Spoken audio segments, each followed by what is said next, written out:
असंभव कुछ नहीं होता दोस्त, ये परिकल्पनाएं हैं खाली। और मैं आज तो आपको बहुत ईमानदारी से और 12 साल के तजुर्बे का निचोड़ निकाल के बता सकता हूं कि दुनिया में असंभव नाम का कोई शब्द होता ही नहीं है। इंसान कभी भी चंद्रमा पर नहीं पहुंच सकता, पृथ्वी विज्ञान की अधिकतम सीमा है। डॉक्टर ली दी फॉरेस्ट मशहूर वैज्ञानिक हुए, बहुत बड़े साइंटिस्ट हुए, एक स्टेटमेंट इन्होंने पास किया 1955 के अंदर, 1955 ही पास द स्टेटमेंट कि इंसान कभी भी चंद्रमा पर नहीं पहुंच पाएगा। It is impossible for a human being to cross Indian globe, earth globe, और पृथ्वी विज्ञान की अधिकतम सीमा है। लेकिन किसी बहरे ने इस बात सुना नहीं और पहुंच गया एक आदमी अपना बस्ता उठा के, जिसका नाम था इन 1969। और उसके बाद तो स्पेस जर्नी ऐसी हो गई जैसे आप और मैं अभी पतिया और बैंकॉक चले जाते हैं। लॉर्ड केल्विन बहुत बड़े साइंटिस्ट हुए, उनका स्टेटमेंट आया कि सिर्फ पक्षी उड़ान भर सकते हैं, हवा से भारी मशीन का उड़ान भरना असंभव है। इट इज इम्पॉसिबल कि हवा से कुछ भी भारा हो और वो उड़ सके, क्योंकि ग्रेविटी उसको गिरा देगा। लेकिन तमाचा मारा इन लोगों ने, तमाचा मारा और लिख के दिया कि हमने साइकिल के स्पेयर पार्ट से इंसानों को पक्षी बना दिया, साइकिल के स्पेयर पार्ट से इंसानों को पक्षी बना दिया। 16 साल लगे राइट ब्रदर्स को जहाज का निर्माण करने में, लेकिन इन लोगों ने उसकी बात नहीं सुनी कि जो कहते थे कि वायु का सिद्धांत तुम्हारे विपरीत है। ये बात भंवरे को कही जाती थी कि भंवरा वायु के सिद्धांत के कारण कभी जीवन मोड़ नहीं सकता, क्योंकि उसके पंख उसके शरीर से हल्के रहते हैं। लेकिन भंवरा साला किसी स्कूल में गया नहीं आज तक। माई doctor told me I will never walk again. मेरे डॉक्टर ने मुझे कहा कि तुम कभी चल नहीं सकोगी। My doctor told me you will never walk again. My mother told me I would, and I believed my mother rather than doctor.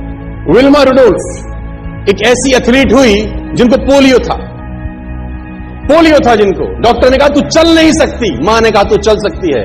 उसने कहा मैंने डॉक्टर की बात नहीं मानी, मैंने अपनी मां की बात मानी। 3 ओलंपिक गोल्ड मेडल जीती है लड़की, 3 ओलंपिक गोल्ड मेडल, जिसको डॉक्टर कह रहा है कि तू चल।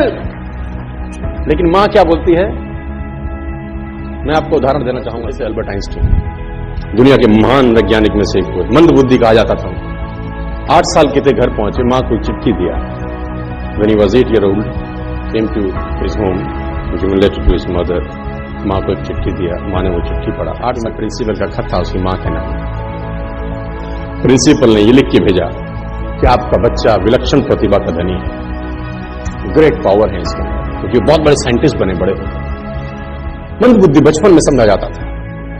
आपका बच्चा विलक्षण प्रतिभा का धनी है, इसके अंदर असीम संभावनाएं हैं। तो हमारा स्कूल, हमारी मैनेजमेंट, हमारी फैकल्टी, हमारा टीचर इस लायक नहीं है कि हम आपके बच्चे को अच्छी शिक्षा दे सकें। तो it's better for you to take care of your sun.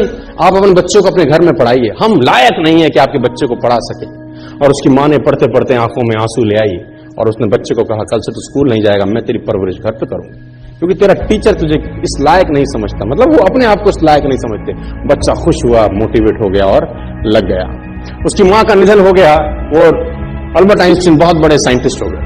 Albert Einstein जब बहुत बड़े साइंटिस्ट हुए तो मकान शिफ्ट कर रहे थे अपना, और जीवन का सच्ची घटना वो अपनी ऑटोबायोग्राफी में लिखते हैं कि जब मैं मकान शिफ्ट कर रहा था तो एक ड्रॉस के अंदर मुझे एक व्हाइट कलर का पेपर फोल्डेड अवस्था में मिला।